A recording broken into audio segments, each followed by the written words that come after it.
Hey friends, my name's Aaron Ciotti. Everybody calls me Ciotti. Welcome to Allergies 2024.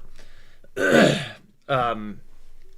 was glad to see, not glad, but it looks like Joshua was suffering as well. So if you were watching him, here's a continuation of sniffles and snorting and shitting and slopping. We're gonna get these two Walksnail rigs up in the air. I think this one's already up in the air, but we're gonna check it. This Grinderino is not. I didn't finish setting it up. I also want to screw around with these camera mounts that Bob Noxious very kindly printed for me. They have all different offsets. These are on Thingiverse. But yeah, so we've got 9.5 offset, 7.5 offset. Oh, there's a little chin spoiler thing, chin protector thing. Oh, there's a thick and a thin one. And then 5.6 offset. So these, the offset refers to where the camera is being placed. One of the only issues with the Grinderino frame is the top plate here. The design of the top plate having these angles on the edge here going inwards, you end up getting a bunch of top. If you run any significant amount of up tilt, from what I've seen, you get a whole bunch of top plate in view.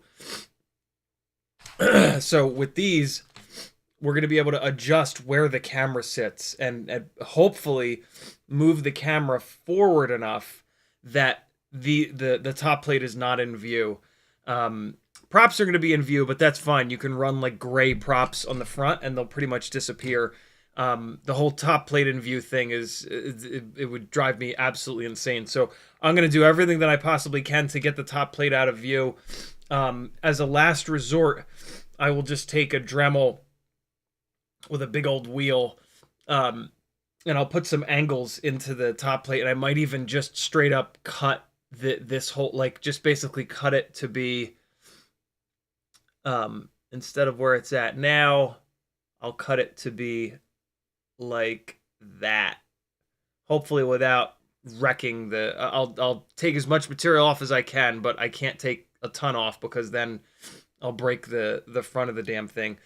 So yeah, I'm going to do everything that I possibly can to get that top plate out of view, because that is a bit of a deal breaker for me. If I can't get that top plate out of view, I'll pull it out of this frame and put it into something else. But yeah, like I said, I'm going to do everything that I possibly can to make that happen, because this is a great frame. Super strong, 3.5 inch. I'm going to run 3-inch props on it. But yeah, we don't really have many, I don't think we really have any 3-inch frames that are in stock at the moment. This frame also has pretty decent motor protection, which I really like. Nice, thick, not quite devil horns here, but yeah, this will protect the motors pretty good. I've got the Xnova 1804s on it. I think all I really need to do is put this into beta flight. Bind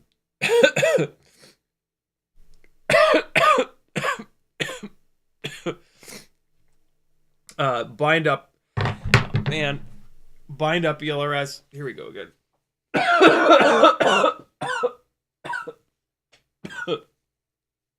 This is insane. I'm on as much Claritin as I'm allowed to take, and it's just not helping. It is no match. This thing, I believe, is up in the air, and it is set up. But from what I remember, it was dropping an arm. So we'll take a look at, we'll pull this up at ESC configurator.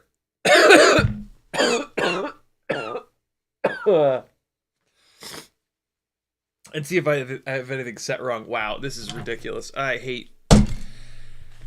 Oh!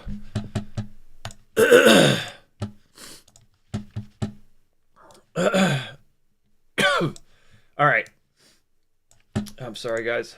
I didn't want to just not live stream because I'm going to miss a ton of streams next week.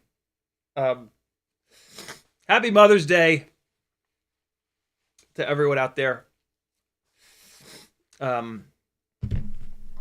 This sucks. Jesus. I'm going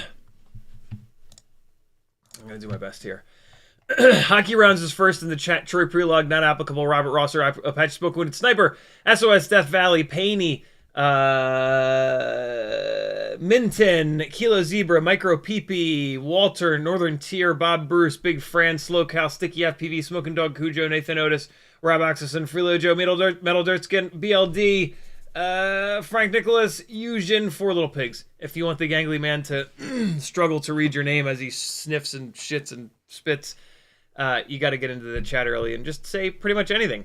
If you want to talk directly to me, all you got to do is type CiottiFPV in your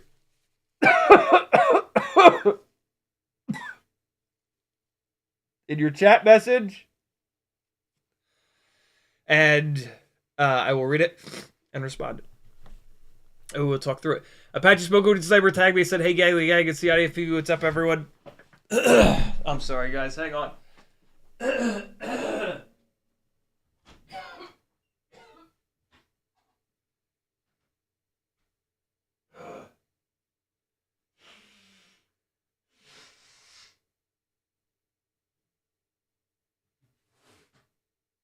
has been going on all morning, man. Hours. What the fuck?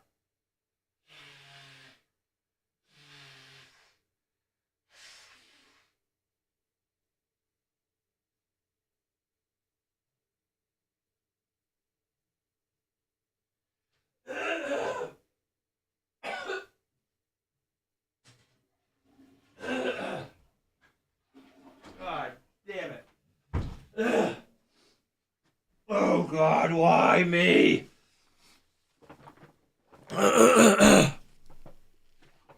Okay. I should have, 1 to 2 minutes. Rob Oxison says, "Hola, Captain Collective." Joe says, "Hello, everyone, gangly gang." Rob Oxison says, "Please don't hold the motors near the mic when you test them. I had earbuds, and had flashbacks to the dentist's office."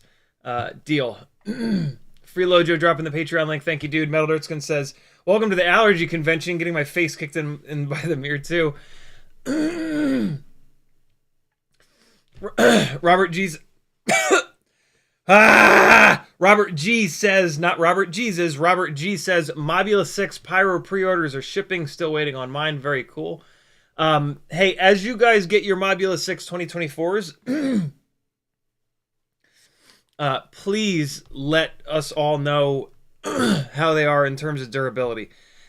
I feel like all I've heard is them blowing up within like the first 10 batteries, which is weird because mine's been pretty durable, and I'm hoping to fly 6 more batteries on it here today to continue beating it. But I mean, we're like 50 batteries into it probably here on the streams, and it's been pretty bulletproof. So I don't know what's going on. I don't know if like the pre-release versions were different or but yeah, the durability is a little suspect on them, which is what the main thing that I was worried about, unfortunately. But very strangely, the old school Mobula 6 ELRSs have been popping up in a couple of different stores. So also, if you see an old school Mobula 6 ELRS in stock anywhere, buy yours first, but then come over to our Discord. There's a link over on CiottiFPV, and post it in general chat, and we will just buy them out. I mean, there are people that will buy multiples and then hang on to them, and if we need them, we have them in our little community here. So yeah, as you see them in stock, make sure you buy yours first, because the second that you post it on our Discord or in the chat, they're going to be gone. This has happened 2 or 3 times now, where during the live stream, somebody posts, "Yo, they're in stock in such and such a place." I post the link and they're gone within like 10 minutes. So make sure that you buy your 1 or 2 or 3, however many you want, first. $100 for the old. So the whole, you're probably just gonna find the whole thing. If it comes with the 0702 26,000 kV motors, what an amazing deal for $100. Best Tiny Whoop deal ever, because those motors do have enough power. Even if it only comes with 0802 19,000s, first of all, those motors are being used by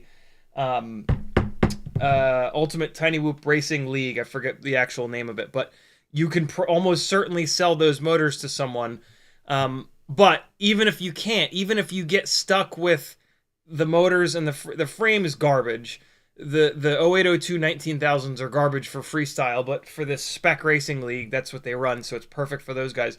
But the canopy, the camera, and the AIO are unbelievable. And $100 for the most durable Tiny Whoop AIO of all time, maybe ever, right? Like, if if people's 2024s keep blowing up like this, then yeah, all of my fears have come true. So these old school Mobula 6 2G4 is what we call them, AIOs, they're it. They're the magical unicorn pixie dust. They're the only durable, truly durable Tiny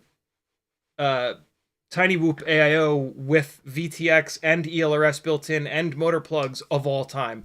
Hopefully Happy Model gets their shit together, or the 2024s that we've seen blowing up were just a fluke. And there's also a motor plugged version of the 2024 AIO coming out at some point, so maybe that one will be better. But yeah, if we see the old school ones, we need to snag them. And $100 for a truly durable. Look, all of the Tiny Whoop AIOs are like $40 or $50. This old school 2G4 one is at least twice as durable as any other one ever built. So $100 for it is well worth it, because it's going to last at least twice as long. I have some that have hundreds and hundreds and hundreds and hundreds of batteries of like hard abuse on them, and they just keep going. So yeah, I would pay $200 for a reliable, durable Mobula 6 AIO, just because it works. So yeah, when you find them, snag yours, and then jump over to our Discord and we'll buy them out. And then yeah, like I said, people in our community will have extras. If down the road we don't need them, we can sell them to each other and whatnot.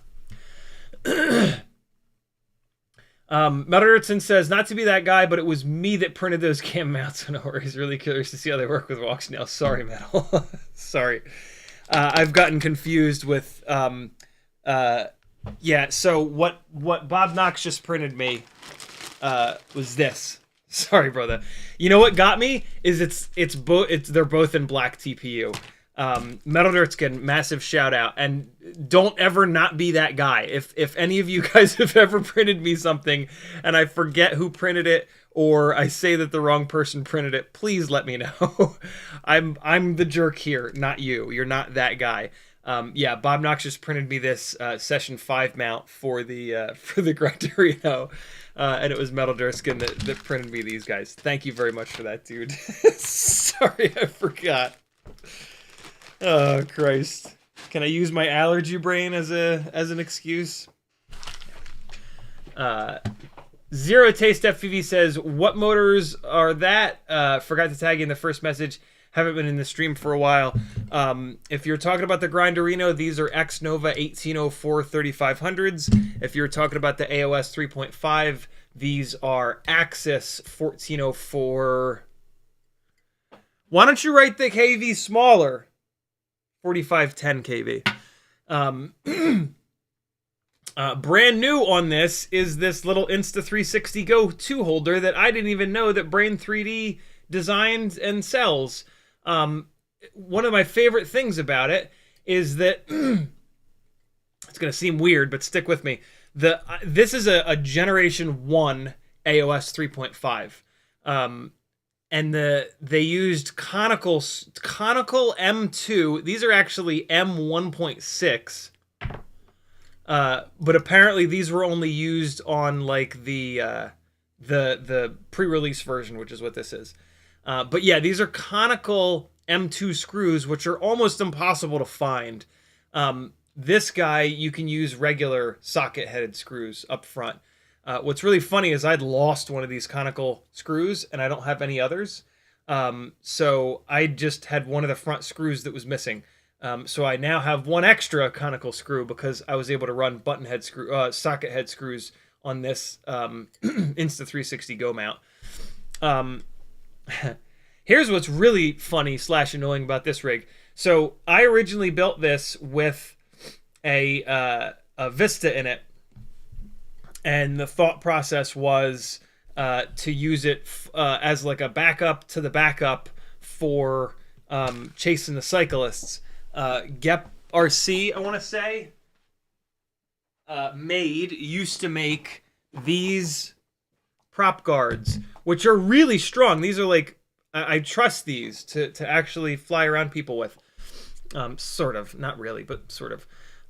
So I originally built this with the Vista, and then the Vista camera, the old school gray DJI camera, which is very long, which is what this camera cage was built for. Well, then at some point I had to pull it apart. I think the ESC was bad.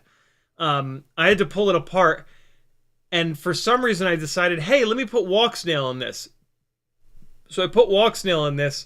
Well, the Walksnail camera is really short, and there's a ton of the carbon camera cage in view, which you kind of can't do anything about. So now, and when I switched it from I had the Vista in the back, and then but then the Walksnail 25x25 only fits in the front here, so I completely rewired it to have the stack in the back and the Walksnail in the front. But now I've got all this camera cage in view, and there's nothing you can do about that. So I'm now going to take this thing apart again, not today, but at some point. I'm going to take this apart again and put it back onto a Vista with the stack back up front. I guess, I mean, I guess I can just leave the stack in the back and just put the Vista in the front. Why not? But yeah, I'm very annoyed that I took it from a Vista to Walksnail, and I can't deal with the camera cage being in view. So now I have to go back to a Vista. But that's okay. I wonder if I can put an 03 in here. I don't know. Either an 03 or a Vista will be going in here. I love this little Insta360 Go 2 mount from Brain 3D. Of course, the quality is absolutely ridiculous because their machines are dialed and Brian knows what he's doing. So yeah, that's kind of the deal with this. But I want to get this. As dialed in as I can, and hopefully have it stop dropping an arm, so that I can bring it to Rampage and batter the living hell out of it. But yeah, this thing is it's interesting with these guys on it. It actually flies pretty okay with these on it. But yeah. Speaking of Brain 3D, I also got 2 QAV-S mounts, which I was hoping to run for Rampage on the QAV-S build that I finished up a few days ago. But instead, it decided to catch on fire and burn itself to death. So, yeah. I didn't need to rush and order these. Yeah, that stinks of electrical fire still. But at some point, this QAV-S will be put back together.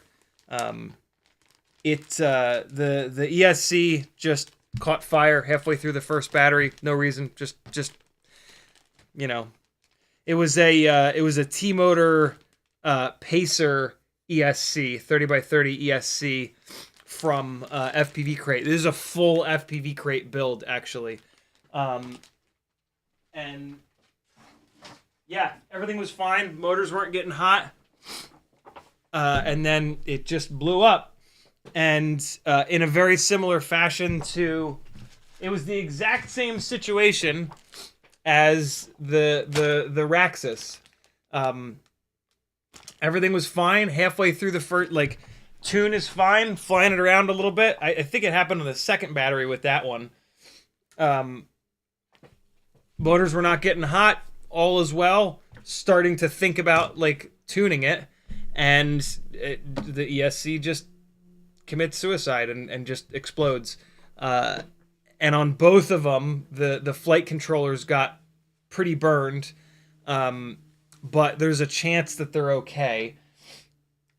you know, it's such a shitty situation because it's like, you know, flight controllers are now what, like $50-$60, and like both of these, they're burned, but like they're not burned anywhere that it should cause like a major issue. But like, so the cheap bastard in me wants to just drop another ESC on either one of them and see if it's okay. But if I do that and the flight controller is not okay and it potentially blows up the new ESC or the receiver or the VTX or God knows what, then I wasted even more money. So what I might do is just get the super cheap Speedy B ESCs, 30x30 for the one,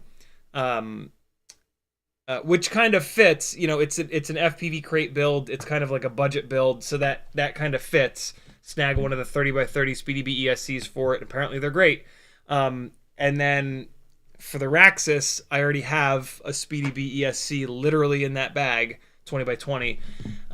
But I'm tempted on the Raxus to do the T-motor stack. So I'm not totally sure about what I'm going to do there. I think I'm going to end up just putting the Speedy B 20x20 on there, because that Raxus build, I'm going to, so that's the 03 build for chasing the cyclists, in a little bit higher quality.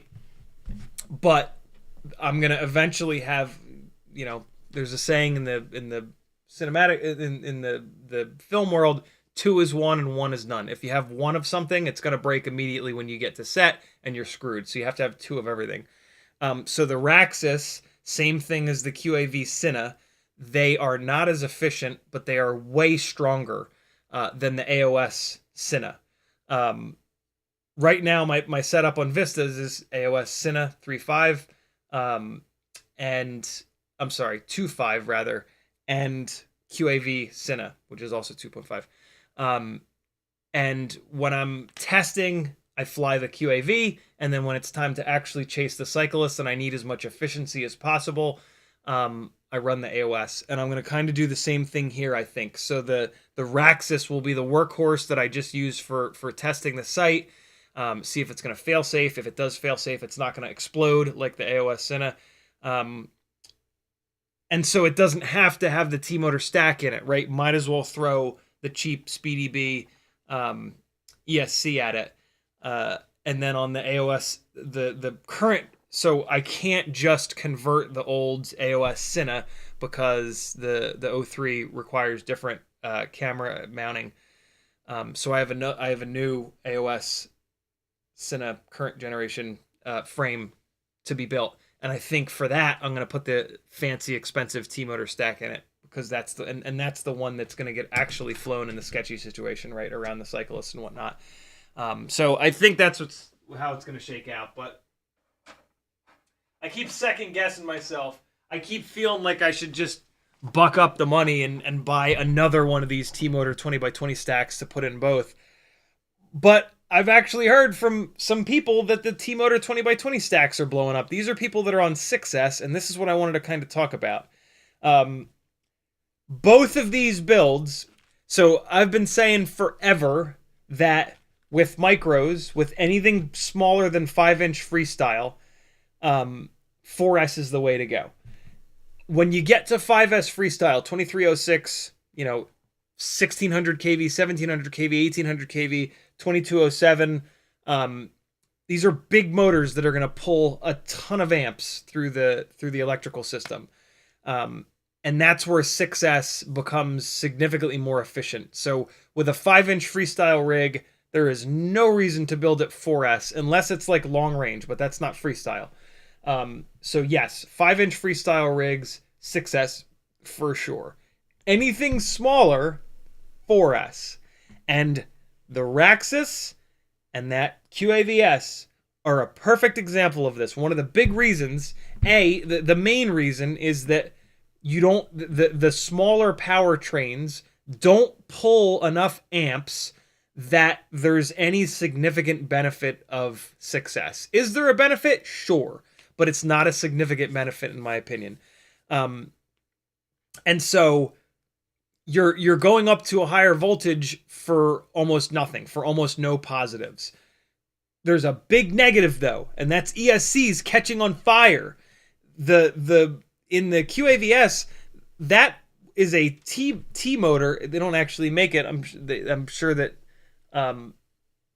the general thinking at this point is T Motor's expensive line of ESCs and flight controllers are made by Acon, which is why they're so awesome. And then T Motor has the Velox and the Pacer line of less expensive electronics. I think the prevailing theory was that either one, I don't remember which. I don't remember if it was the Pacer or the Velox, but one of them was made by Mamba. But yeah, T-Motor is a motor company, thus the name T-Motor.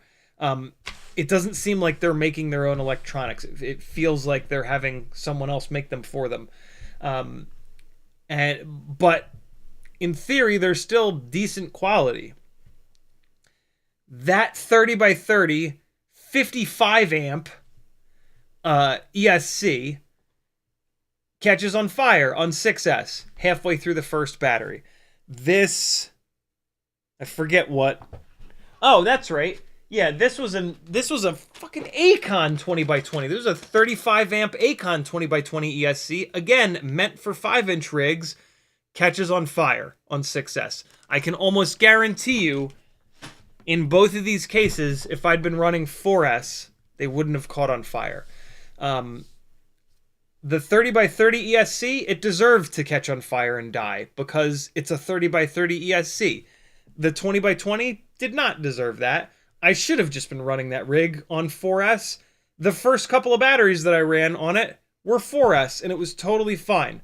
But some people say that on micros there is a benefit to 6S, and like a jackass, I said, ooh, I've tested that, but it's been a while since I've tested it, so let's do it again, because I can't believe myself if I haven't retested something within the last year. And it burned to the ground. So, yeah.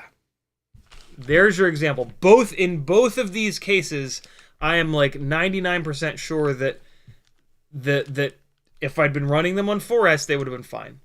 6S is pushing these electronics to their limit, right? These electronics are built, the spec sheets tell you 3S to 6S. And so when you run them on 6S, you're pushing them all the way to the limit. You're not leaving yourself any leeway whatsoever. Regardless of the size of the motors, you're just pumping a shitload of voltage into these things. And if there are any inconsistencies in there, if there's anything that's too close together, if there's any solder ball that managed to get its way in there, it's going to explode. The reason why I'm 99% sure that it's related to this is that they flew fine. They both flew completely fine. They weren't oscillating. They weren't flying away. They were great. Everything was cool. And then all of a sudden they caught on fire and burned to the ground. Like, if the PID tune was fucked up, if it was the wrong version of Blue Jay, if any of these things that are like Betaflight or firmware or tune related were wrong, they wouldn't have caught on fire when they did. They would have been oscillating. That it would have been obvious. There would have been problems that were there from the moment that in both cases, actually, I would have armed it and it would have immediately exploded. So, yeah. In both of these cases, it's just shit quality electronics. And that's been a thing in FPV forever, right? And it's kind of our fault. We demand that this stuff be cheap. We smash it into concrete. So why wouldn't we demand that, right? Like, it makes sense, but at the same time, like, it's incredibly frustrating. I would gladly pay more money. Well, I mean, I do. The Acon stuff is a little bit more expensive. I would pay... If there was a company that made bulletproof ESCs and flight controllers, and we knew that it was bulletproof, people had been running them, tests had been... I don't know how we get to that point. But if there was a known quantity, I would pay a lot more for either the flight controller or the ESC. But we just don't have it, man. Even like the Acon stuff, it's not infallible. This Acon 20x20 35 amp ESC was an old one, and apparently the version 1 20x20s from Acon were not reliable. It's like we need a company that, like, from the jump has a strong quality control process in place, and none of them do. And it's incredibly frustrating. And so next time you have a rig catch on fire, just remember that it's not just you, and it probably had nothing to do with you.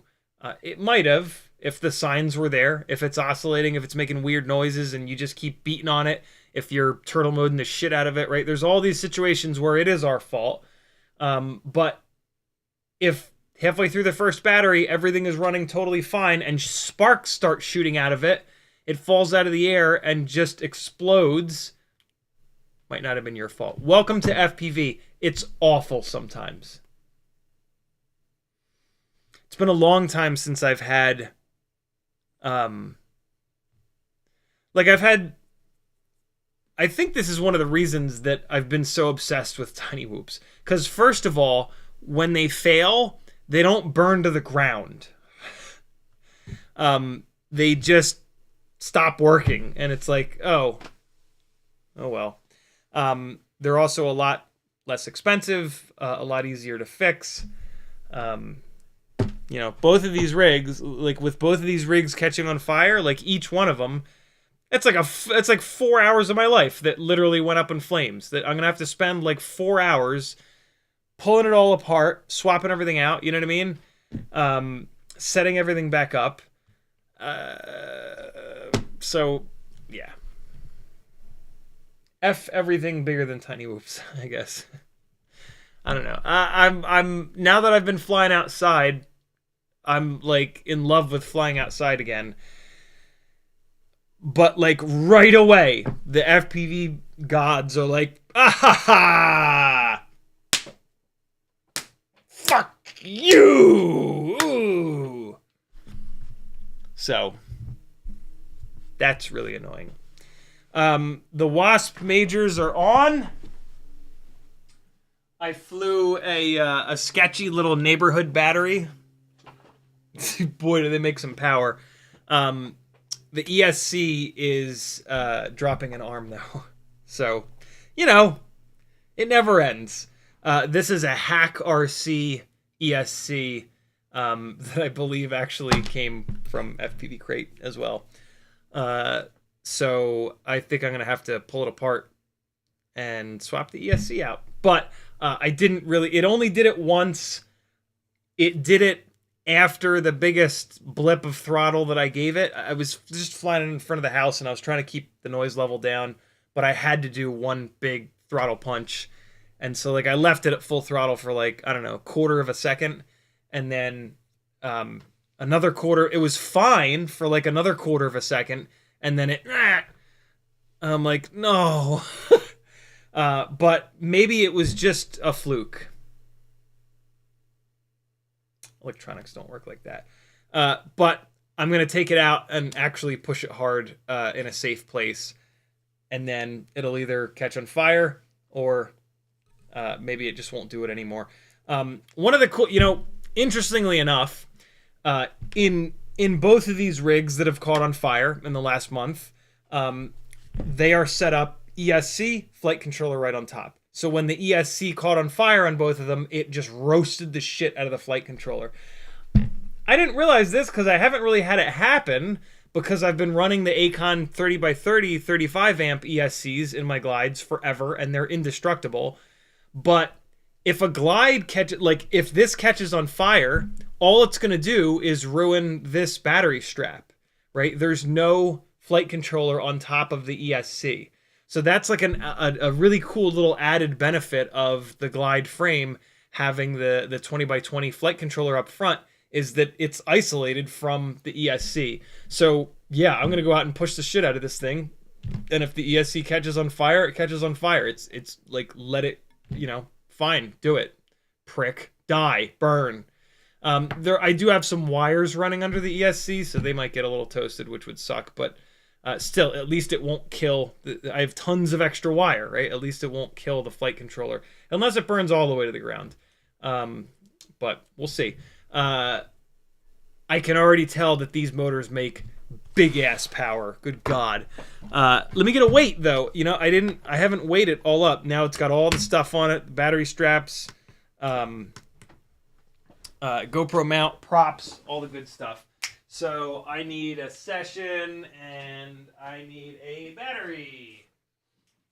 These are the batteries that I run. They are Tattu R-Line version 1 6S 1050s. Hard freestyle. I get 4 to 5 minutes out of these. Limping it around, I can get upwards of like 10 minutes.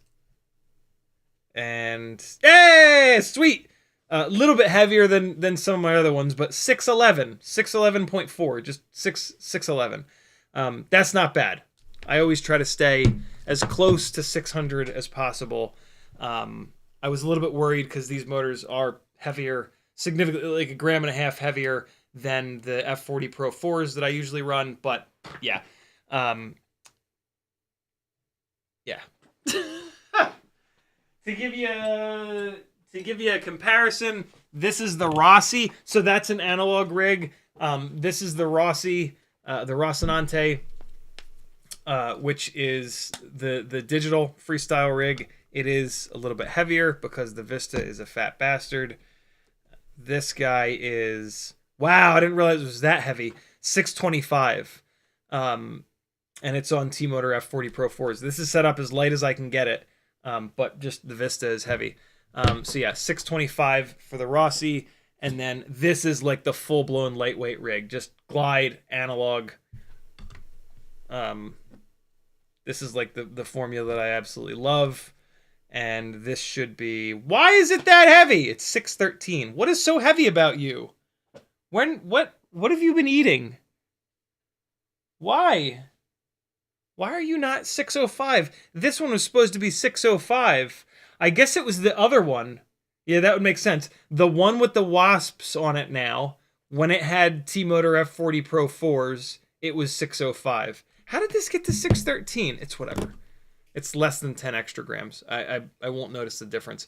The ends of the weight on the ends of the arms is the important bit.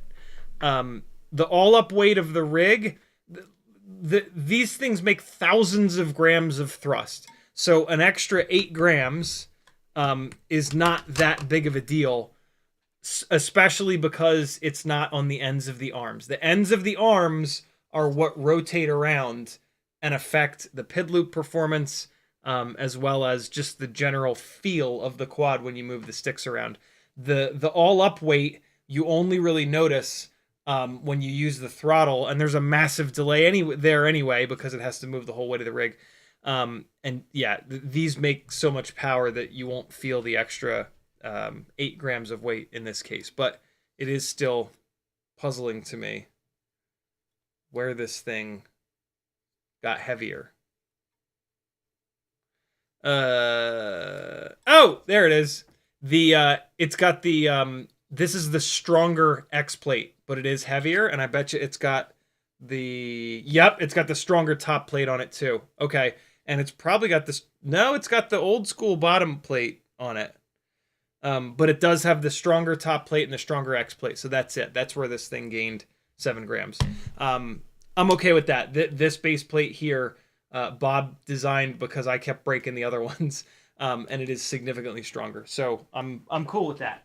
All 3 of these guys are gonna get flown. I was trying to get out and fly them yesterday, but I was not in a good headspace yet again.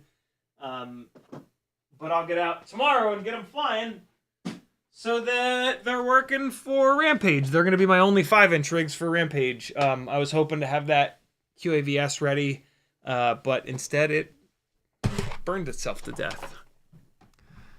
Like a jerk. But that's fine. Rampage for me is about meeting people, hanging out. It's not really about flying. Here in Atlanta, there are phenomenal spots to fly. And I've flown Rampage a bunch. I've flown all of the flight lines at Rampage over the years, right? I've been to every single Rampage so far, and I've gotten to fly at each one. So it's a great spot to fly, don't get me wrong, but it's not like a new spot to fly. And the places that we have to fly here in Atlanta are almost as good. And quite honestly, like, it's kind of hard to fly at Rampage. Like, in general, I don't love flying when there's other people around. I'm super anxious. I don't fly good when I'm in that mental state. And, you know, having a lot of rigs on analog, I get, quite honestly, blown out of the sky pretty frequently by digital pilots. And, you know, there's a lot of people flying at Rampage, so it can be kind of tough to fly at Rampage. So it's fine. But I do want to bring some stuff and break it. It's like the best spot to break a bunch of stuff. So, yeah. Zero Taste FPV says, thanks. What motors would you put on a 6S 4-inch racer? I would not build at 6S, as we've been talking about. I've been thinking 2004s or 2005s. Hope you get well soon. 2004s, 2005s, those are like a Cinewhoop motor. You want something, so take 5-inch freestyle, 5-inch racing as your guide. They all run 2207 motors, 22 wide, 7 tall, 7, 14, 21. Basically 3-to-1. Veritas Weasel, thank you for the super generous super chat. Let me rip through this description and then I'm going to read that for you. Yeah, so you're looking for a motor that's 3-to-1 ratio of width to height. 2004, 4, 8, 12, 16, 20 is 5-to-1. That's a very wide motor. That's a motor that can carry a big heavy payload like a GoPro Hero 12, for example. It's not really best suited for racing though. So yeah, look for a motor that's closer to that 3-to-1 width to height ratio. FPV Cycle has a 16 millimeter motor that would probably be good for you. I believe it's 1605, right? 5 tall, 16 wide, 5'10", 15, pretty close to 3-to-1. Can't think of any other motors, but that's a motor that makes mega power, which is what you want for racing. So that might be the one for you. Don't go 6S though, unless you're gonna put like a full blown stack in there that's designed for a 6S 5-inch rig. Even then though, if you know 6S pushes these ESCs to their absolute limit, and if anything goes wrong, it catches on fire. And so yeah, there should be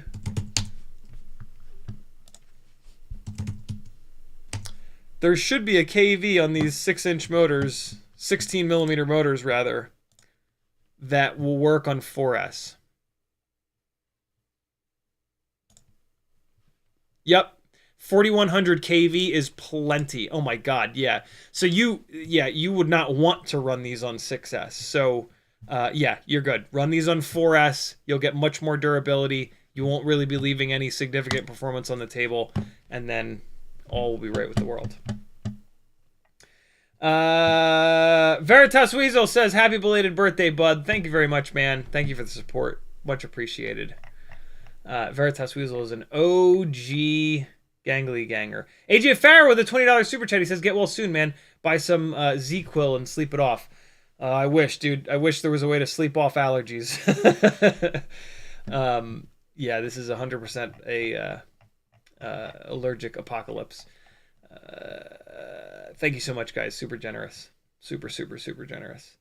Trying to find where I was at in the chat here, because YouTube, of course, did the thing. Walter says about allergies, get honey out of your neighborhood. It helps. Has to be from neighborhood. Inform yourself about it. My allergies were so bad in my 20s that I did loads of research and ended up going to an allergy specialist. And for the better part of 3 years, every single week, I got a shot in each arm. That's what the I forget what the actual name of them, but allergy specialists. That's what they do. They make these concoctions with all the stuff that you're most allergic to. They do a big test on you. I was allergic to so much stuff they had to bring me back in and do a second level of testing, all kinds of testing, and then and I was allergic to so many things that usually you just get one shot. Like everybody just gets one shot, but I was allergic to so much stuff they had to break it up into two. And so every week for almost 3 years, I got shots in both arms. I would take my lunch break every single Monday. And I would go get shots in both arms and then sit under observation for a half an hour in case you die, because they're literally injecting you with the things that you're most allergic to. That was back when I lived a couple of 100 yards away from a major highway that diesel trucks, tractor trailers ripped up and down. And apparently diesel fumes make you like 600% more likely to develop allergies. I did not have allergies before moving to this place. I then moved to Charleston, and it was a little bit better. When I moved here to Atlanta, it got a lot better, but it still does come up every once in a while. Like right now, all the trees are doing the nasty.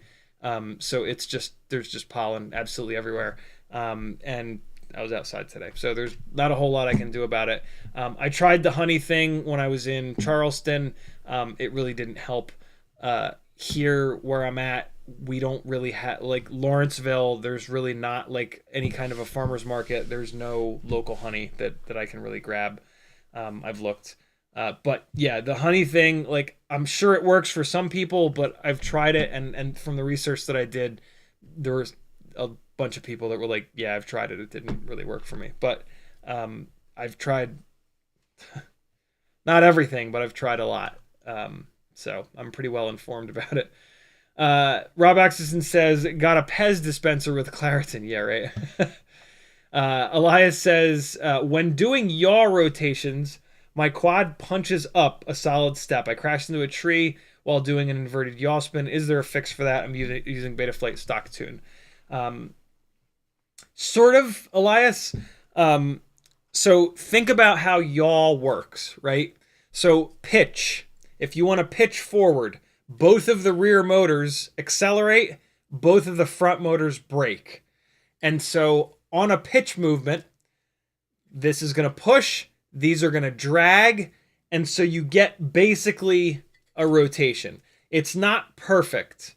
It does go up and over a little bit because the rear motors can push harder. The extra thrust is always going to be more than the braking. When we cruise around at like 25% throttle, right? So these can drop down by 25% in a perfect world, they can drop down by 25% to 0, but then the rears can go all the way from 25% up to 100. These can't drop down to 0 because then they would stall out and it would fall out of the sky. Right, so the long and short, though, is that the braking force is never going to equal the thrust force.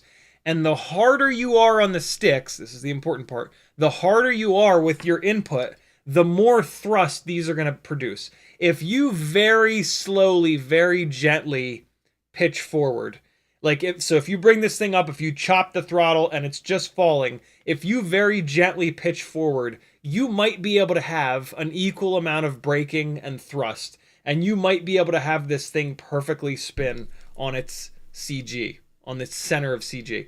Not center, just on its CG. Same thing with roll, all right? But the harder you push the thumbstick, the more it's going to break these down all the way as far as it can. But as soon as you get remotely aggressive on the sticks, it's going to make way more thrust on the other motors and it's going to outdo the braking. So you're almost always going to have a little bit of this motion rather than a perfect barrel roll. Make sense? Now, yaw is a whole different animal. Yaw does not have a propeller to make it rotate, right? We would have to have, like on the tail boom of a collective pitch helicopter, you would have to have a vertical spinning propeller back here to make this thing yaw with direct thrust, right? Quadcopters don't have that. So the way that they make yaw happen is that you've got two motors that are spinning one direction. You've got two motors that are spinning the opposite direction. So what it does is it accelerates two and it breaks two down in the same way of pitch and roll. But the problem is that it's not using direct thrust to do it. It's just using the rotation of the motor. Like if you jack your car up and you spin one of the non-driven tires around, get it spinning, and then you grab it. When you grab it, your arms are going to go like this, right? Because it has a bunch of momentum to it. It has a bunch of centrifugal force. Same thing happens here. Two motors are going to break. That's like when you grab the tire on your car or anything that's spinning, a merry-go-round thing. You grab it and there's that momentum. So that's the braking force. Two of these are going to break down, and that's going to want to rotate the frame. They can only break down a little bit though. So the other two motors that are going to speed up to create that rotation in the opposite direction, they have to do the majority of the work. And they're producing thrust when they do that. And there's no way around that. So no matter what, if you just yaw the tiniest little bit, the braking force maybe can, if you do it gently, the braking force can match the thrust. So you can rotate this thing just a little bit without it jumping up. But you're only getting the amount of torque that you can get from the braking force, which is not a lot. The majority of yaw, and if you want to rotate this thing any more than a couple of degrees, it's all going to be thrust. And there's no way around that. But in the same way that we talked about a minute ago from pitch and roll, the gentler you are, the better. When inverted yaw spins go wrong and land you in a tree is when you rotate it around and hammer the yaw stick to the side. Because when you are super aggressive on the yaw stick, the two motors that break do pretty much nothing. You're inverted, and then the other two motors are going to go full bananas, and that is going to pull you down really quick. So the magic of inverted yaw spins is doing them as gently as possible and as early as possible. So what you want is a big throttle blast. You need to generate all the upward momentum you possibly can. And then all at once, you're going to jump off the throttle as quickly as you can, and you're going to get it inverted as quickly as you possibly can. And if you do that right, you're still going to have a bunch of upward momentum. So hammer the throttle, zoop, as quickly as you can. Chop the throttle, turn the thing over, pitch it, roll it, whatever you want to do, whichever direction you turn it over, it does not matter at all. You just need to get it turned over as quickly as you possibly can and get off the throttle as quickly as you possibly can. And then you need to start yawing it as quickly as you can and as gently as you can. The slower you yaw it, the less thrust these motors are going to make to pull it back down. And so that's the trick to doing inverted yaw spins and not getting stuck in trees, is to do all those, and it's going to be like all at once. It's going to be like, you, and then nice, I went off camera, but like, yeah, and then nice and slow. And when you're coming around nice and slow, it looks better too, because you're asking a lot of your viewer, right? Like, you're taking your camera and you're shooting it up into the sky, and it's like, ooh, and then all of a sudden you flip the whole world upside down, and the viewer's going to be like, what? You know, because their eyes are going to be looking at something, and it's going to be like on the bottom of the screen, and then you're going to, whoa, and they're going to have to track that thing on upside down. The whole world's going to turn upside down, and then they need a second to like, wait, what just happened? And so if you do all of that, and then you spin around really fast, it's just like, wait, oh, like they can't figure out what the hell's going on. So with a nice slow rotation, your viewer actually has some chance at like locking their eyes onto like some kind of a subject and like, oh, cool, and like watching that slowly go across the screen. So that's what's going on. That's a great question. Those are the kinds of questions that I absolutely love to talk about. I've spent a lot of time over the years, kind of like dissecting what happens on the sticks, and it's because like I have this background in TV, radio, and film, and like FPV is much less fighter pilot and much more camera operator to me. And so these are all different camera moves, and there are like camera moves that I want to do that we can't necessarily do. So I've spent a good amount of time like figuring out like what is actually happening, which propeller is spinning up, what goes into moving this quad in a certain way, and how can I hack that to give myself like a camera angle that nobody's really done before in FPV, or not many people are doing it, or whatever. And so yeah, questions like that I absolutely love. So thank you for asking that question. It's a great question, dude. It like every time I explain that, a couple of people are like, "Holy shit! I had no idea. I never even thought of that. I'm gonna start doing inverted yaw spins again because I won't lose all my rigs in the tops of trees." So yeah, great question, dude. You mentioned like Betaflight stock tune.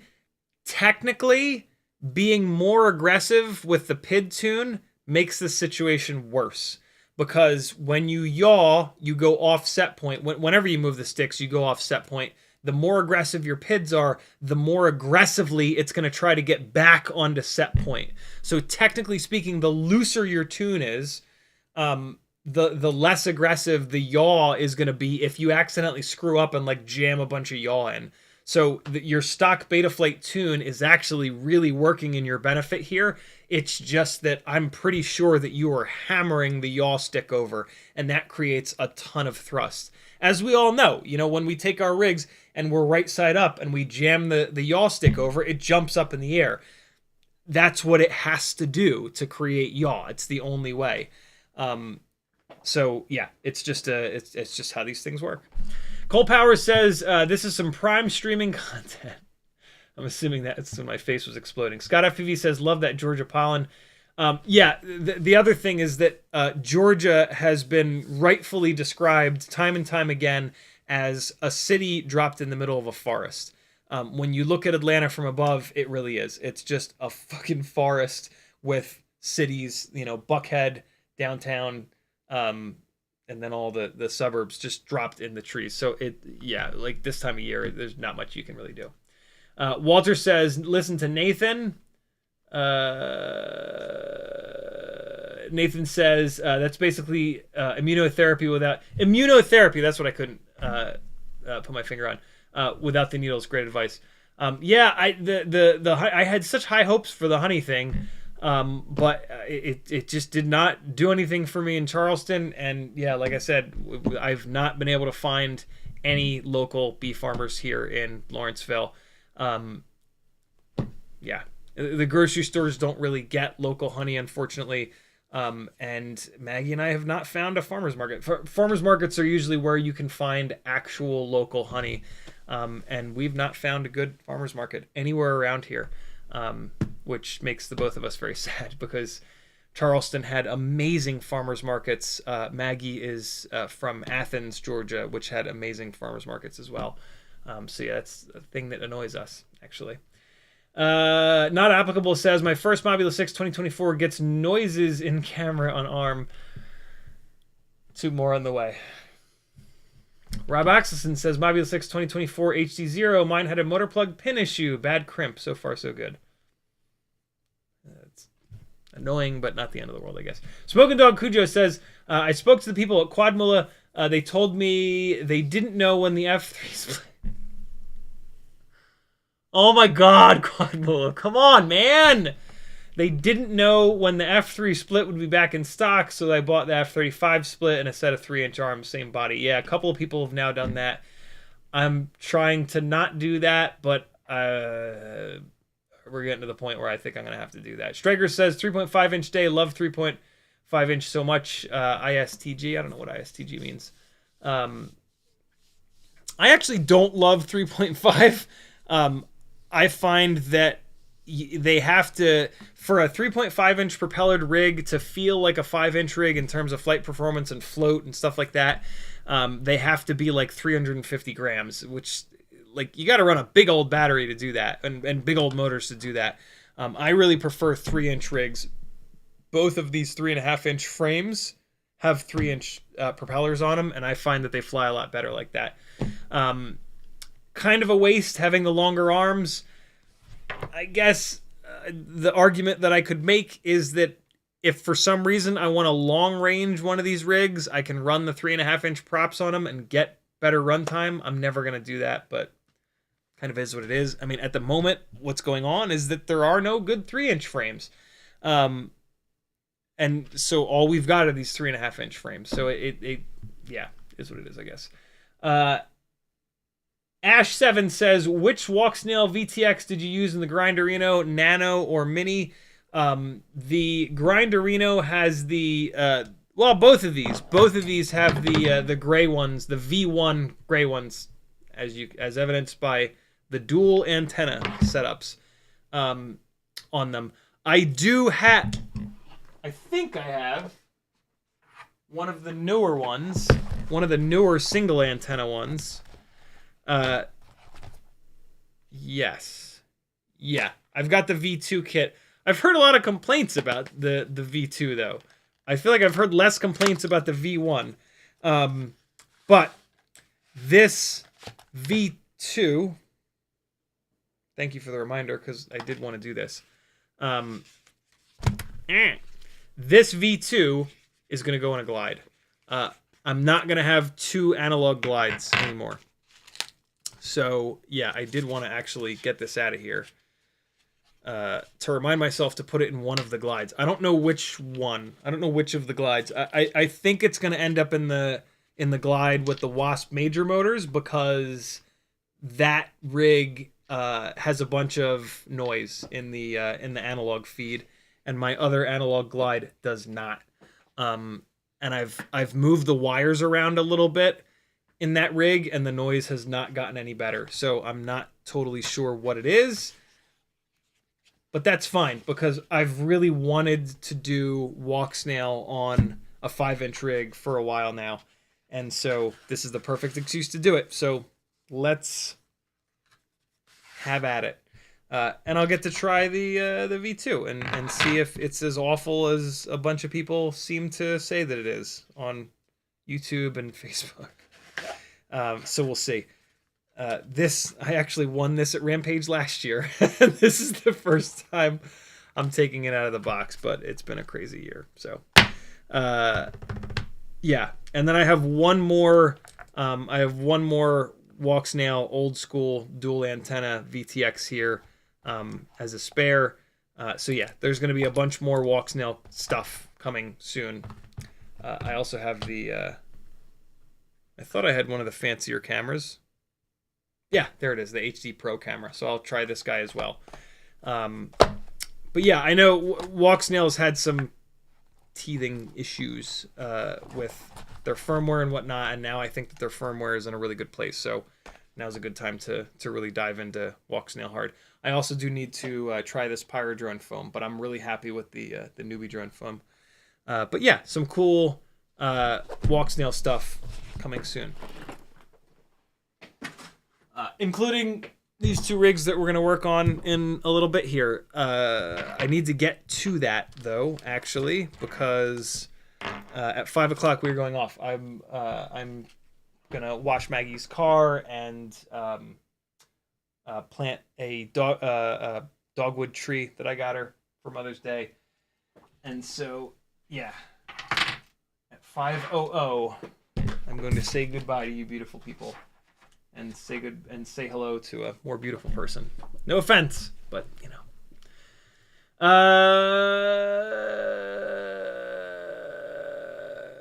Kram says, grabbed my second Mobula 6 after someone posted it being available on Discord. Nice. Underground Whoop League. Thank you, Metal Dirtskin. Underground Whoop League. AJ Farah says, what's the Mobula 6 Eco 2024? It is the new version of the Mobula 6 with HDZero on board. AJ Farah, thank you again for the super generous $20 super chat. Veritas Huza says, Happy Model had stopped manufacturing Mobula 6 and turned production over to Boeing. Minton says, Happy Mother's Day to you as well. Kevin Sumner says, by conical screws, you mean countersunk. That's what I mean. Yep, thank you. Veritas Huza says, Mobula 6, Boeing 737 MAX 2024 models are missing nuts and the props are flying off. Mother Ritson says, don't know about the AOS, but 03 fits pretty perfect in the Grinderino. Yeah, I don't know if I can necessarily afford to put O3 into like a for fun freestyle rig. If I'm gonna spend, I mean, to be honest, I'm not gonna spend $260 for a VTX and a camera. If Flying Fish Productions or Brad's company want to buy me O3 air units and cameras, they certainly can, and I will put them in the rigs that I chase the cyclists with. But I can't really afford to dump $260 on an O3 system for a 3-inch freestyle rig that, quite honestly, I'm not going to fly all that much. So yeah, the Grinderino will probably never get O3, but this might, maybe, possibly.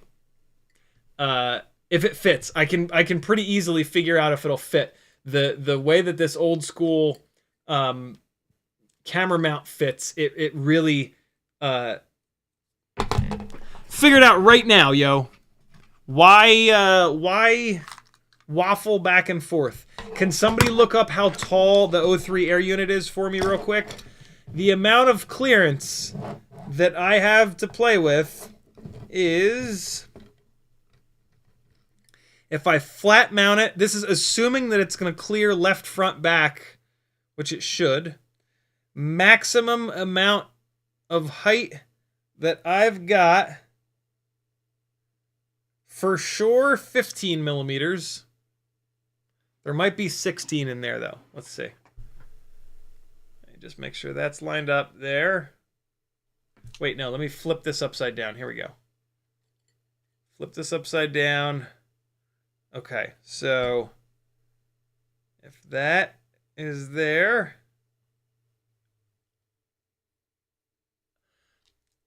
definitely 15. It looks like there's 16 millimeters of clearance. Boy, sorry about that. So as long as the O3 air unit is 16 millimeters or less, I should be okay. Let me see if anybody typed it in chat. O3 air, 14.5 millimeters tall. Awesome. So, okay. We'll see.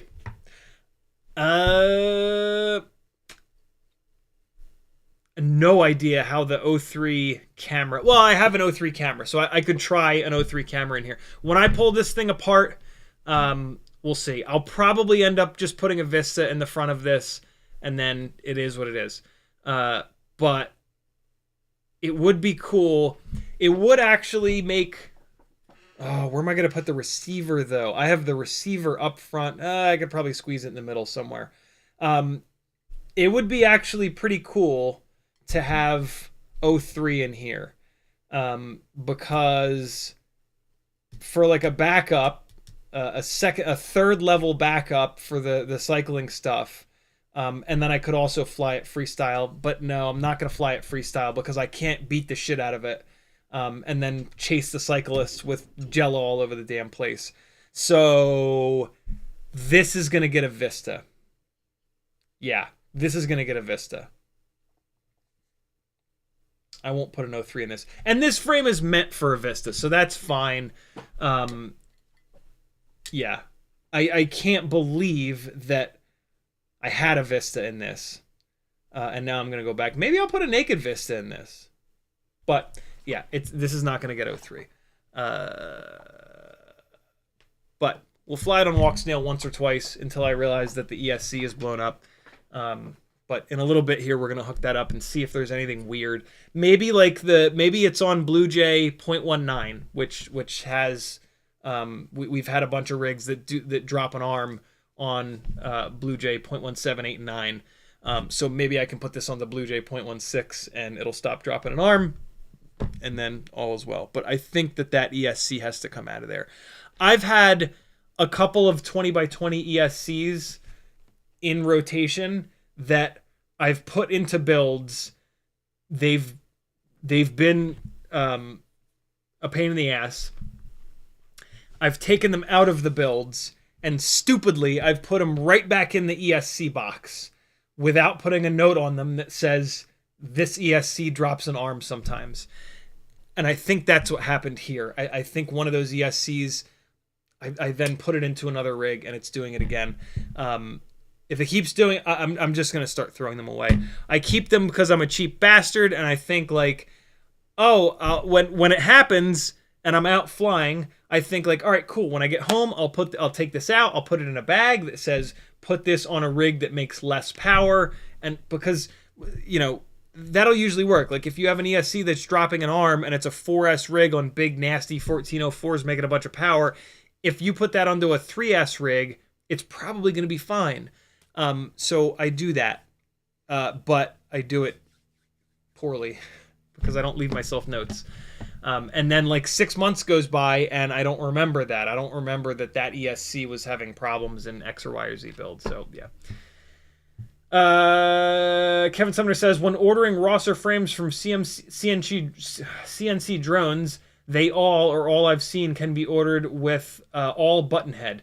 Yes, they can. That is a really nice feature. This frame was sent to me by someone, and apparently it was a prototype. Oh, wow. There's a screw missing on the... Oh, that screw's not missing. It's broken off inside of there. Oh, my God.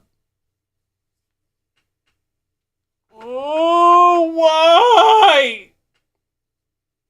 Why me?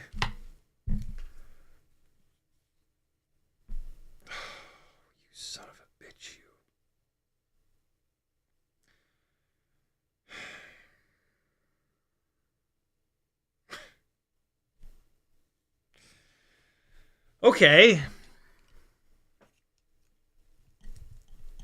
Well, there's that. So yeah, there's a screw in here that is the head's broken off of the screw. So I got that going for me. I remember now. I actually saved the head of the screw. It's somewhere in here. Yeah, here it is. Yep. So that sucks a big bag of donkeys. Okay. Well, let me take this arm off, and then problem's gonna be I don't have any replacements. How long are these screws? Oh, they're long. I have some Phillips heads though, so I might be able to make that work. It's gonna suck, but whatever. Hate having Phillips head screws on proper bigger rigs. It's annoying enough that we have them on the motors of Tiny Whoops, but it kind of makes sense. 1B674H says, what LED race wire is that on the Grinderino? Looks like they fit perfect. These are Tiny's LEDs. Yeah. 20 millimeters long, 9 by 20, I want to say. Yep. Nope. Yep. 9 by 20. The Grinderino arms are, I will say this, 3.5-inch rigs, the arms are long enough where the regular arm LEDs work. 3-inch rigs, the arms are a little bit too short, and you have to get these Flywoo 9 by 15 LED race wires, which they don't make anymore. You can sometimes still find them. I have a whole bunch of them that I'm willing to sell you. I have them in pink and green. So yeah, if you need 15 millimeter long race wires, I've got you covered. Just in those two colors, though. Oh my God, of course there's like nothing for me to grab onto. Please. I think there might just be enough. Yeah, we good. We good. Whew. This screw head actually broke when I was working on this thing. I over-tightened the top and it spun the... it started spinning the standoff, and then it over-tightened the bottom one and just ripped the head right off of it. Well, cool. We're fixing some stuff, yo. Next thing I need to do is see if these Phillips-headed screws are going to be long enough. Nope. Nope. Nope. Let's see. Nah, I can already tell. Well, I think it'll have like maybe 2 millimeters of engagement, which that's not really enough, but it's better than nothing. I'll put it together with this. Man, yeah, I need to find some M2s to replace this with. I guess I could just do, I mean, you can do, you know what I'll do? I'm going to go with a socket-headed screw, and then I'm going to run a really thin, I have these really thin silver M2 washers, and I'm going to crank that shit down, and it's going to take that washer, and it's going to do, it's going to do this to it. It's going to like make the washer into conical. And that'll let me do a nice long screw here. So let me show you what let me show you what the rock is cooking. That's not long enough. So I'm going to do an M2 by 12 here. Whoa, wait. I have one. What? It's a Phillips head, but oh my God, what? Great. I think I bought a bag of these at one point. I think I knew this was coming. This, I broke this a long time ago. This thing has just been sitting on the shelf for a long time. I think I just said to hell with it and bought a bag of Phillips headed M2 by 12s because I couldn't find the conical ones. Cool. I've got everything I need. Now I just have to not over tighten these and break another one. Easier said than done. Jesus. Yeah, I do not like these little... I do not like these guys. Button head for the win. Socket head for the... If we're talking about M2, socket head is the way to go. For sure. These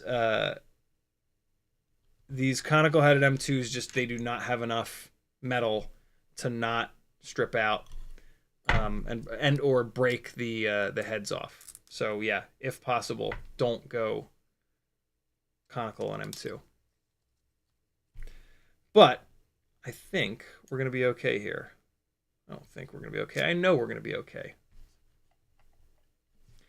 Frankie Fingers FPV says, my Mobula 6 ultimate build flies away on a full charged battery for a few seconds until the charge goes under 3.9 volts. Not sure why. Tried new props, didn't help.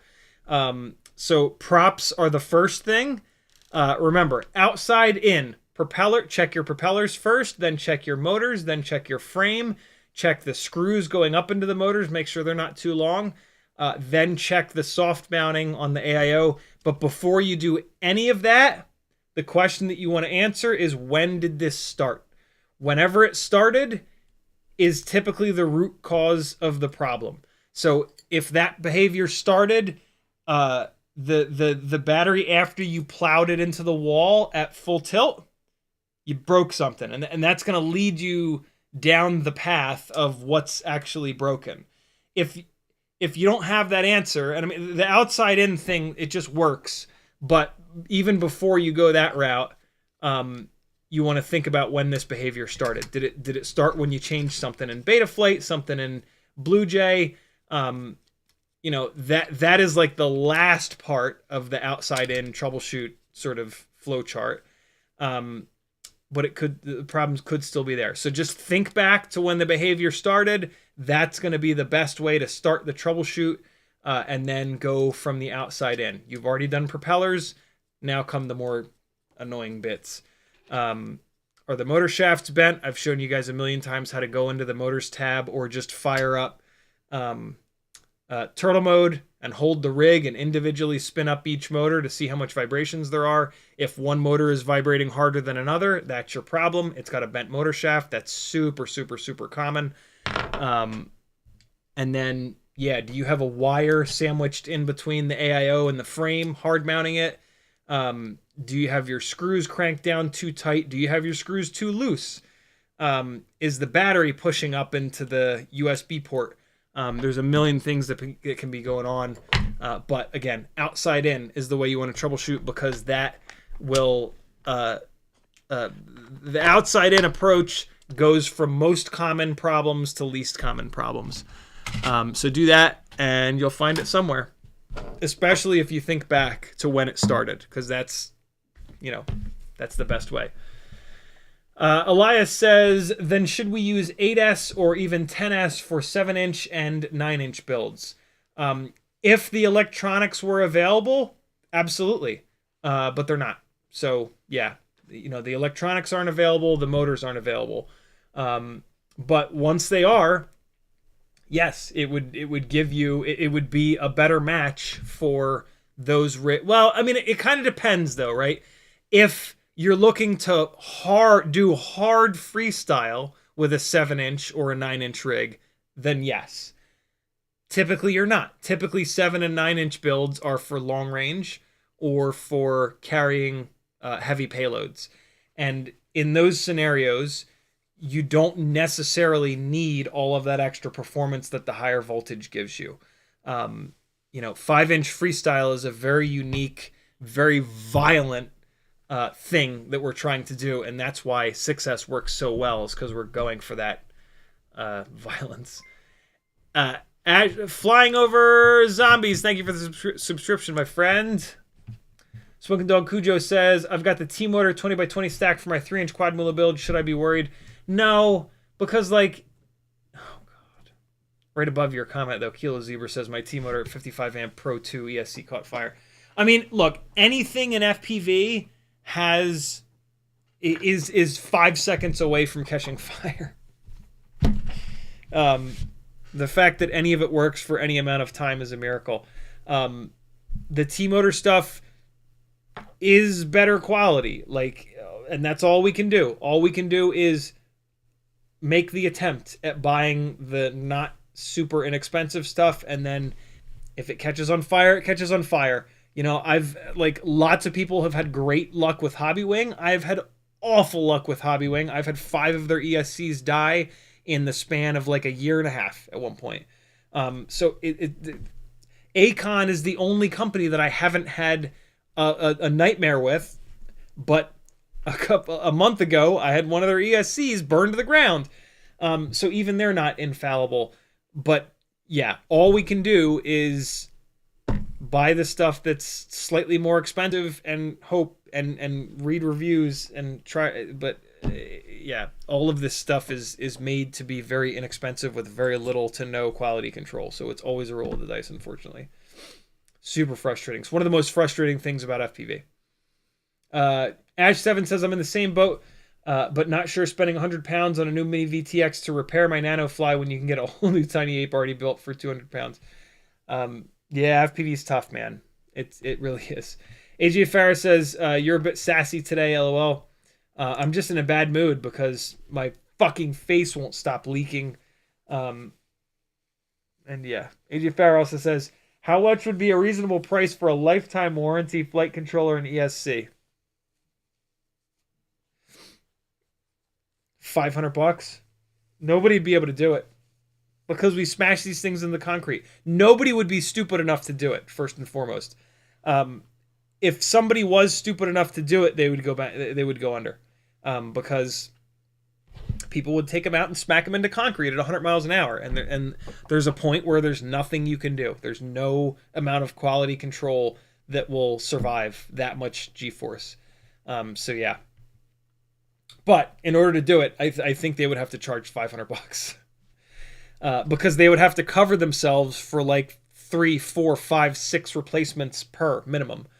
So they would have to charge 4, 5, 6 times as much money as what we currently have. Striker says, if this is the case, why get a $100 ESC to replace it once a year when you can buy a $40 ESC, replace it once every 6 months and spend less money? Am I off base for this? For me personally, the reason being, the reasoning behind that right there is that I would rather spend more money and get a little bit more time than to replace an ESC is hours and hours and hours of work. And having to do that every 6 months, I'm just going to stop flying FPV. That's unreasonable. That being said, I have Acon ESCs in the rigs that used to be up here but are now over there that have thousands of batteries through them that have been completely bulletproof. So it's not all of these ESCs that blow up all of the time. It's just that what I'm saying is that regardless of how much money you spend, there is a chance that it's going to blow up. And it's important to realize that there's people that don't get that, and then it leads to them quitting the hobby. So yeah, but when you spend more money, typically it will last significantly. Look, if you've got a $40 ESC and a $60 ESC, the $60 ESC will usually pay for itself in time and money. The extra time, extra batteries that you can put through it before it blows up, and your time in swapping it out. So yeah, that's kind of where I'm at with it, and that's been my experience in the last 8 years. Nicholas says, have you built anything with the HDZero Eco? I haven't, mainly because there's sort of no reason to. Like the benefit, I've built stuff with the old school HDZero, super lightweight setup. I forget what it's called, light, I guess. The benefit of the HDZero Eco is not using a MIPI cable. I never had any problems with my MIPI cables on the HDZero stuff, so there's no reason for me to build with an HDZero Eco. You know what I'm saying? Like, there's no benefit to it for me, and I don't like HDZero. So yeah, like if I was going to switch over to HDZero, I would absolutely get the HDZero, the Eco setup, because it's going to be more durable than the MIPI cables. But I'm not, so I won't. Although I did see last night, I fell down a Walksnail HDZero rabbit hole on YouTube. Actually, YouTube just served me a bunch of videos of comparisons. I was actually really impressed by the HDZero freestyle setup. In terms of range, it's always tough. What's interesting is previously, and this is what Joshua has always said, is that Walksnail, Walksnail and DJI do have better range and performance. I think where that comes from is that you can open them up to 1.2 watts. I don't think you can do that with HDZero. The one test that I saw was no hacks on anything. It was completely stock HDZero, completely stock Walksnail. It wasn't Walksnail, it was DJI. It was old school DJI. So that's only 500 milliwatts, right? Without the unlocks, it's 500 milliwatts. And what's the HDZero Freestyle do? HDZero Freestyle VTX output power. They were both turned up all the way. Yeah, see, the HDZero Freestyle will do 1 watt right out of the box. So I had a feeling. I didn't look it up. I was being lazy on the couch. So yeah, that was comparing HDZero at 1 watt to DJI at 500 milliwatts. And that would explain it. Because the HDZero was actually barely flyable for like maybe 1 extra second after DJI had black screened. And then HDZero went full rainbow. But I was really impressed that HDZero was still flyable. But now I understand. It was at 1 watt and DJI was at 500. So yeah, if DJI was at 1 watt, it would have blown it out of the water. Because that's what I've seen. I've always seen DJI and Walksnail outperforming HDZero in terms of range penetration. I love the idea of HDZero because of the lower latency. But I also, in this rabbit hole, I also realized that I really do need to try Walksnail race mode. I didn't realize that the latency is all the way down at like 20 milliseconds. I knew that it was locked latency, which is fantastic. But I assumed that it was locked at like the regular latency numbers, which are like 30 to 35. 20 milliseconds locked latency. That's damn good. And so I'm really excited about this. This is the reason that I decided to put Walksnail into one of these glides, is that on the glide, I have not done race mode on any of the Walksnail Tiny Whoops because these are Cinewhoops basically, and I want the quality. I don't want to drag down the quality for race mode, right? Like, it's about the footage with these. On the glide, it's carrying around a Session 5 for the HD. So as an FPV camera, and this just further cements to me Walksnail being, if you're going to just pick one, Walksnail is the right way to go. What scares me is all the people that say Walksnail is broken and they've got broken VTXs and shit like that. I don't know about all that. I mean, it's super hard to tell, right? They're selling a lot of this stuff. And so what are we seeing? Are we seeing 1% of the total sales? Are we seeing 10% of the total sales that blow up? How the hell do we figure that out? But yeah, in terms of like one video system to rule them all, Walksnail has super lightweight options. They have bigger options. They have a few different cameras. They have a low light camera. They have a middle of the day camera. They have nano cameras. They have infinitely lightweight cameras. You can lock the latency down at 20 milliseconds in this new race mode. There's 2 different goggles available. Stay away from the Goggles X still. I think they're still having issues with firmware. Maybe not. I haven't paid much attention. Yeah. Walksnail is it, I think. And it's not excruciatingly expensive like O3. So, yeah. Striker no, we got that. Morton Upshot says, I'm not impressed with Tattu 2S. In my opinion, they die the second they hit 3.5, and you better land quick. 6 packs, all the same. I have heard that about the Tattu batteries, is that, but I mean, when you get to 3.5, you should be landing anyway. I really try hard not to push batteries down below 3.5. So, yeah, I don't know. The Tattu batteries are lighter, and with lighter weight batteries, they're not going to be as durable in some ways. So it's, you're playing that game. Veritas Huiza says, nobody believes it was an accident when my 7-inch burst into flames and went down, setting my neighborhood lady's bush on fire. Oh my God. It wouldn't have been that bad if she'd... AJ Farris says, where did you get that NDT shirt at? This was a Facebook ad, believe it or not. I have no idea where I got it from, but I love it. I love it so much. Please, guys, for fuck's sake. Please.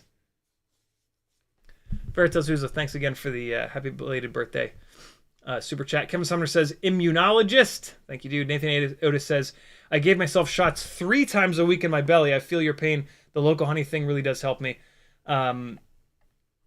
Smoking Dog Cujo says, when I lived in Jersey and PA, allergies kicked my ass. Allergies got considerably better when I moved to Georgia. Yeah, it's wild changing the trees that you're around, what that'll do. CMYK says, what's up, Gangly Gang? He also says, wait, is that a Quadmula frame? Says S3, says F3 isn't in stock till June now. Nope, no Quadmula frames for me yet. Striker says, F5 split with AOS Supernova is my endgame quad. Quadmula frames are so good. Little bit of a meat rider, but their frames are actually phenomenal. Yeah, I've heard lots and lots and lots of good stuff about their frames. Spogadog Cujo says, what are your thoughts on the QAV-S 3-inch? I've built one here on the channel a long time ago. It's okay. What was my main issue with it? Oh, it's a little heavy. It's a little heavy for a 3-inch frame. I think it also breaks arms. V-S. Whew. Yeah, there you go. 4-inch Friday, Lumineer QAS me. I built it with the Dead Cat 4-inch arms. But I think at some point I put the 3-inch arms on it. Yeah, there you go. QAV-S mini 3-inch AIO swap. So yeah, long time ago though, 2 years ago, 3 years ago. It's okay. I don't love it, but man, there are not many. It's probably one of the best 3-inch frames that are available. I would do the micro Apex before that though. But if the Quadmula F3 ever comes back in, that's the one to get, and that's what I'm waiting for at the moment. CMYK says F3 was saying it would be in stock the end of April. Yep. Now it's the end of June. Yep. Kind of lame, but maybe I mistake getting back in stock. Nope, you did not. Curtis Hayes says dogwood trees, one of the most beautiful signs of spring, are also significant producers of pollen. Awesome. I just bought Maggie one for Mother's Day. Great. I have to dig a hole and plant it this afternoon. Flipster FPV says you should bring a Superfly Flip Mini. It's a really sick looking frame. Mine's coming next week. Build, not bring. Superfly Flip Mini. Oh shit, man, we're not gonna get any work on these. Well, no, I did. I got some work done on this. Well, I'm not gonna get anything done today. These arms are way too thin. Good God, what the hell? Little bit of. Whew. That is. Hopefully they're thick arms. Hopefully they're at least 3.5 millimeters thick. Don't you dare not tell me how thick these arms are. Don't you dare. The most important thing about a frame, the only spec, if you're going to have no specs whatsoever on your frame, you can just put one spec, and that's the thickness of the arms. How the hell do so many frame manufacturers miss this and not put the thickness of the arm? Is this real life, or am I going to have to stab someone?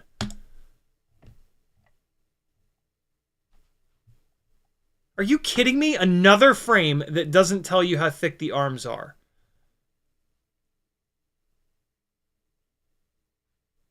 Yeah, you know, I'm not going to talk any more about it or look at it, because nope.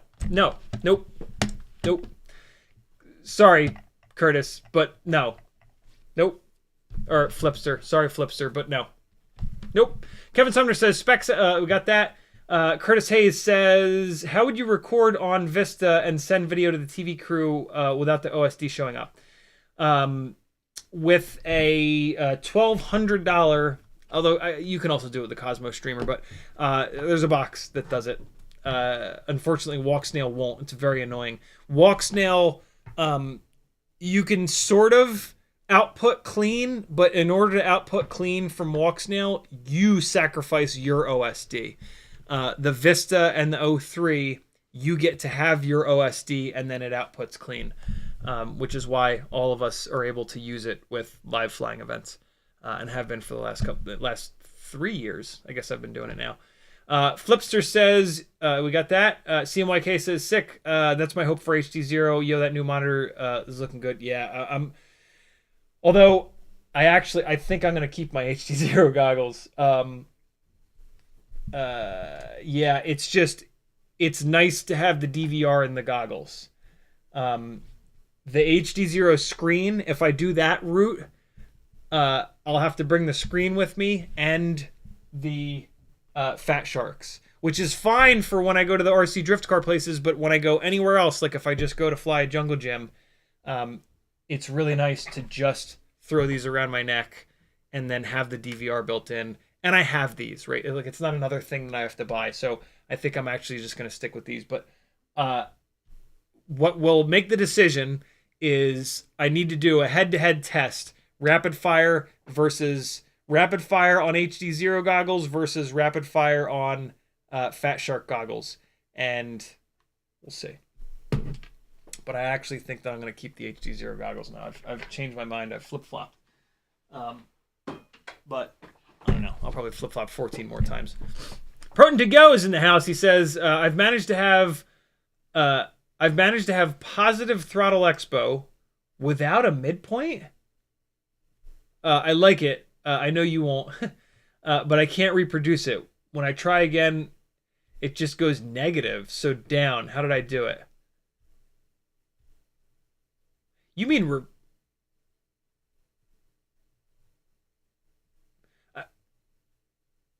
what? How? So regular Throttle Expo. I gotta do it backwards for you guys. Regular Throttle Expo is like this. So you're saying that you got it to go like that? Well, without a midpoint, there can be no Throttle Expo. There has to be a middle point for it to... So it starts off like this. There has to be a point for it to bend that. Regardless if it's positive or negative, there has to be a midpoint. Without a midpoint, there cannot be Throttle Expo, positive or negative. You can set the midpoint at 50%. But yeah, there has to be a midpoint. With the midpoint turned off, Throttle Expo turns off. It's just sort of the way it works. So my guess is that you had a 50 midpoint, so it was dead center. And then I guess and then you would have to put a negative in. When we add regular Throttle Expo, sorry, for you guys, it's like this. Regular Throttle Expo looks like this. And it's a positive value that you enter into the Expo. So for the opposite of that, for this, you would have to enter a negative number in, but you absolutely have to put a midpoint in. You can't just not have a midpoint. Super interesting. Kevin Sumner says, I want/need an AOS 3.5 V2 frame I'm not going to use. Oh, wait, no. You're asking me if I want a AOS 3.5 V2 frame.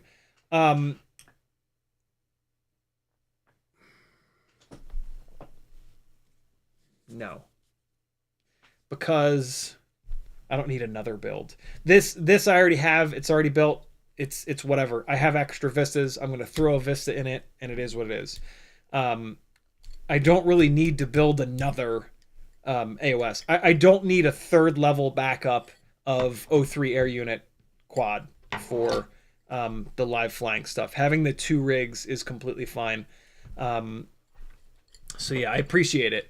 But yeah, this, because I have it, because it's already built, ready to go, it's just going to get a Vista and it's fine. Yeah. Big Whoop FPV said with a 10-pound super chat. He says, "Hey Ciotti, thanks for the recent call/chat and advice. You're certainly welcome. Did my first commercial FPV shoot and went super well. David in Scotland. P.S. Hope your allergies die quicker than a Daichi." GSC. Thank you, man. Congrats, brother. That's rad. Love that. Love that I was able to help you have a good experience on the first one there. That's rad. That's awesome. Congrats. Painy says, "Can't watch live at the moment because time zone, but not sure if you saw my question at the beginning regarding the 40,000 kV 0702. Do you know when they'll be available, or were they already released and I missed?" I have no information on them. Go to Weebleed, message them.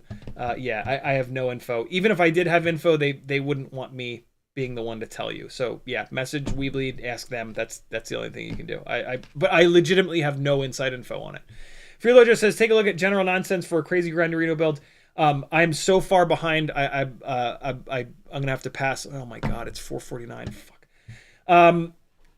Curtis Hayes, $69 on F45 Reaper stack. I've heard good things.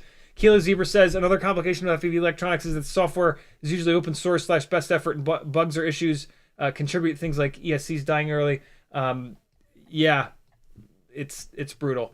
Kevin Sumner says, "HDZero goes up to 1 watt. 1.2 DJI Walksnail, not the same as 1 watt." Yeah, that's true, right? The digital, the HDZero, the Walksnail DJI power outputs are very conservative numbers. They're like, when you put it onto 1.2, it seems like it's actually like 1.5. It's crazy.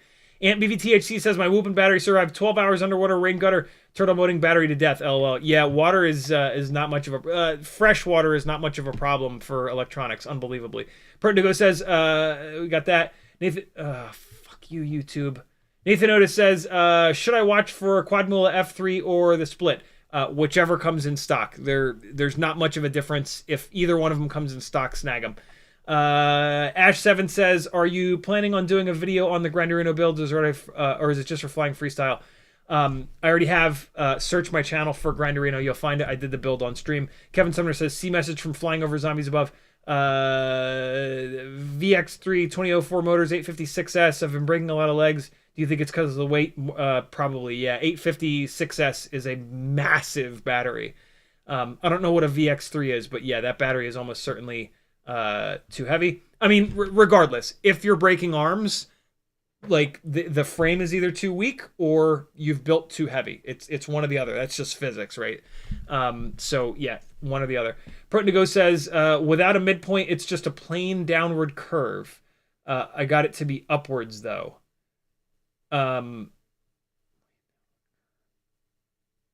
That's not my understanding of the way that the throttle curve works. My understanding is that without a midpoint, it won't do anything. We have to plug this Grinderino into Betaflight, though. I might as well do that right now. Sorry for dropping this on the desk. I don't have, apparently I don't have foam feet on it yet. I'm sure that was mind-blowingly loud for anybody with headphones on. My apologies.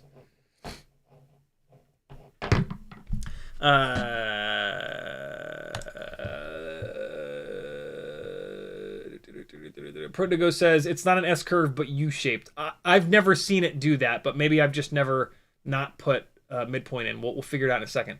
Frank Nicholas says, exponential by definition has no midpoint with regards to FPV. The flight controller firmware may require a midpoint, but that's not the definition of exponential. Maybe midpoint was 0. Right, yeah. Exponential... Yeah, Frank's dead on the money, but I'm specifically talking about the throttle curve and the way that works. CMYK with the CiottiFPV.com link. Thank you, dude. CMYK also dropping a Colts 3D link. I'm curious. Oh, that's right. CMYK sent me this last week. Look at this. Look how satisfying this is. Come on. Everybody click this link. Tell me that's not the coolest thing you've ever seen. My God. Here we go. Shit. Where is it? Rate profile. So if we take the Throttle Expo and turn it all the way up to 1, and then we zero this out, I'll be damned. It does put a big old curve. So you're saying that you figured out how to get it to go the other way? Wow, yeah, it won't let you add a negative value. I don't know how the hell you did that. I didn't know that it would do this without a throttle midpoint. Well, I guess it does have a throttle midpoint. The midpoint is 0. It's bending it down at 0. But in my opinion, you would never necessarily want to do this. You would not want you would not want the extra resolution at 0.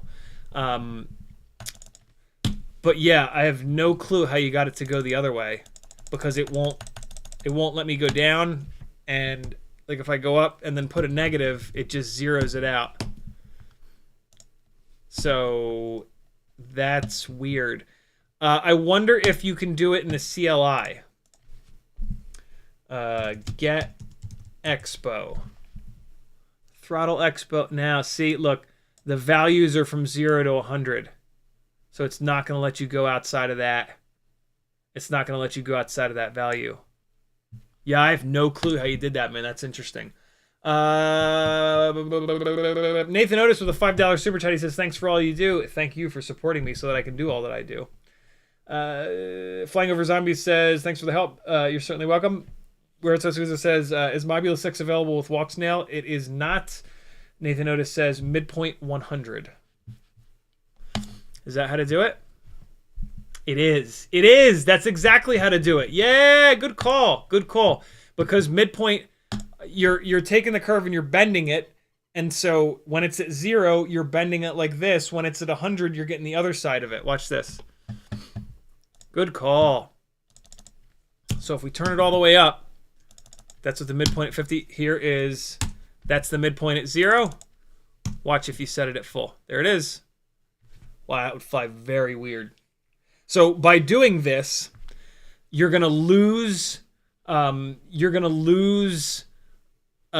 resolution all through here, but then you're gonna gain throttle resolution all the way at the top of the throttle.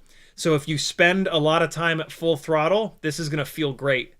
I do not. But yeah, that's exactly how you do it. Good call.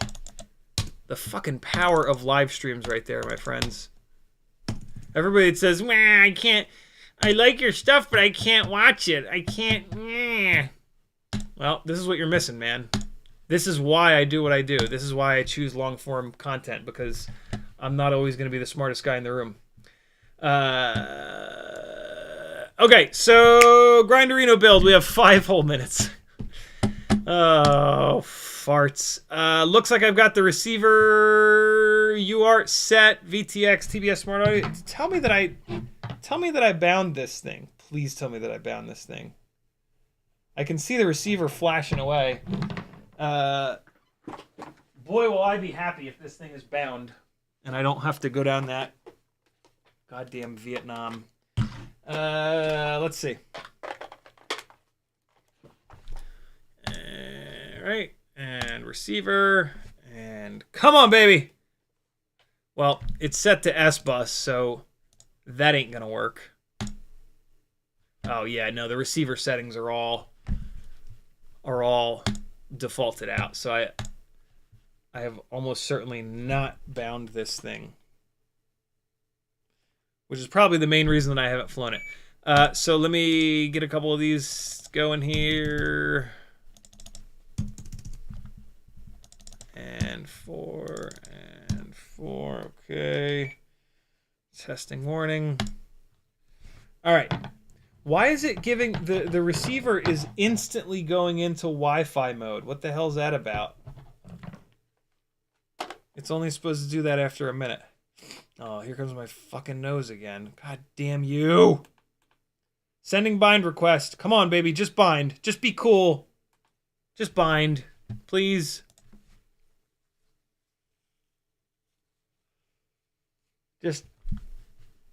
Just be cool.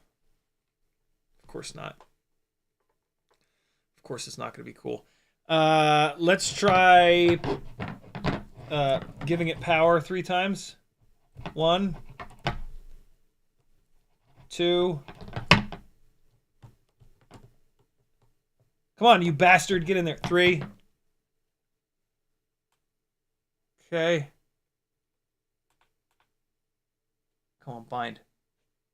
It's double flashing. I think that's a good sign. All right, let me try the other module. I think double flashing is good, isn't it? Isn't that bind mode? All right, module that's on 2.5. Come on, boot up. There we go. Bind mode, press to send. Okay, come on, bind. Oh! Oh! Oh! Oh! Yeah! What you know about that? What do you know about that? Amazing. Aux 1, 2, 3. Beautiful. We are bound. All my other settings are good. Other than this auto factor, it's way too low. Let's save this. And then we're going to go to presets, and we're going to do ELRS. Geez, I don't even remember what I have mine set at. 500 hertz. There we go. And we're going to go cinematic. And serial. Single cell. Cool. Pick. Agree. Save and reboot. This is going to set the smoothing. The RC smoothing, that is. Or it's going to bomb. Either or, you know. It's fine. Whatever you want to do. You do you, Betaflight. Just, oh man, this is on Betaflight 4.1. God damn it. All right, I'm gonna have to update this. Brandon's Baked Beans has convinced me to start updating my quads to 4.5, so I've been doing that. I did a couple of the 5-inch rigs yesterday. Come on, Betaflight, really? God damn it. Well, this ought to be interesting. Hopefully it didn't jack anything up. First step, jack up your quad. All right, let's try this. Oh, no, don't be like this. Not like this. Oh, you dirty rat whore, you.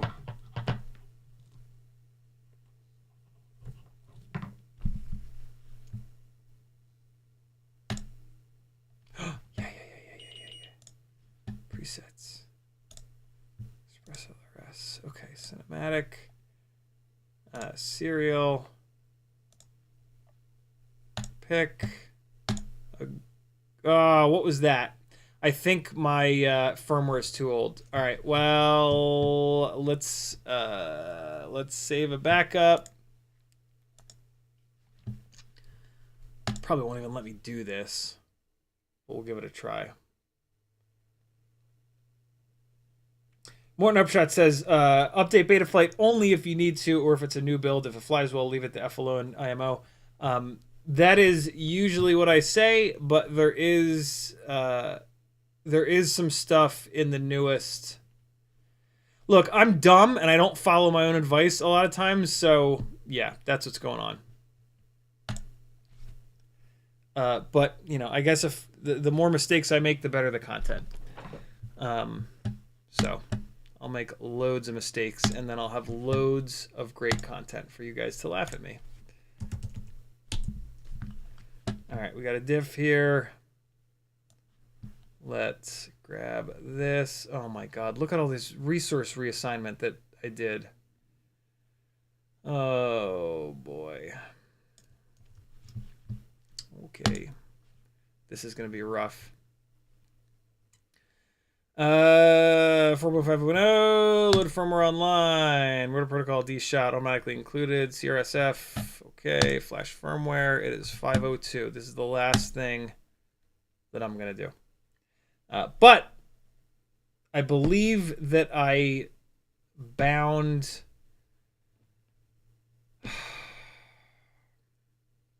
I now know why I didn't update this, because I'm gonna have to desolder the receiver in order to get this into DFU mode, and that is not gonna happen today. Oh boy. Will there ever be a day that FPV is not quite this much of a pain in the balls? Wait a second. There's a hold on. There's a button on this flight controller. I forgot. Hold on. Might be able to get this quick. Hold up. There we go. Holding the button down, plugging it in. Come on, you fuck. There we go. Be in DFU mode, you jerk.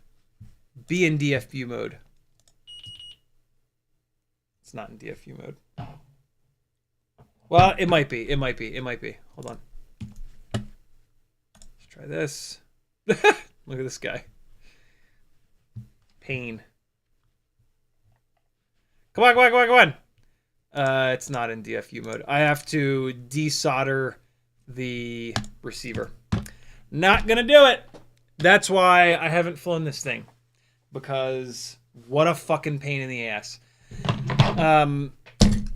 I will do it. It's just not going to happen now. Thanks for hanging, friends. I'm really sorry that I didn't do...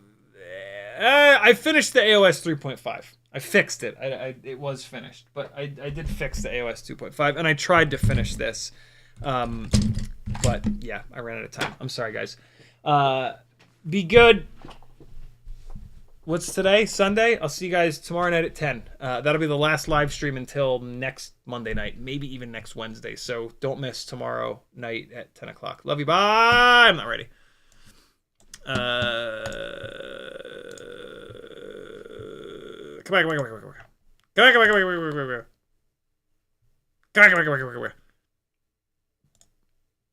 Here's some DVR from a 5-inch rig at Patrick's. This is fun. Look how bad the breakup is. Come on, man. Can I get a file that's not just me laughing the whole time? There we go. See you guys tomorrow night. Bye bye bye bye bye bye bye bye bye bye.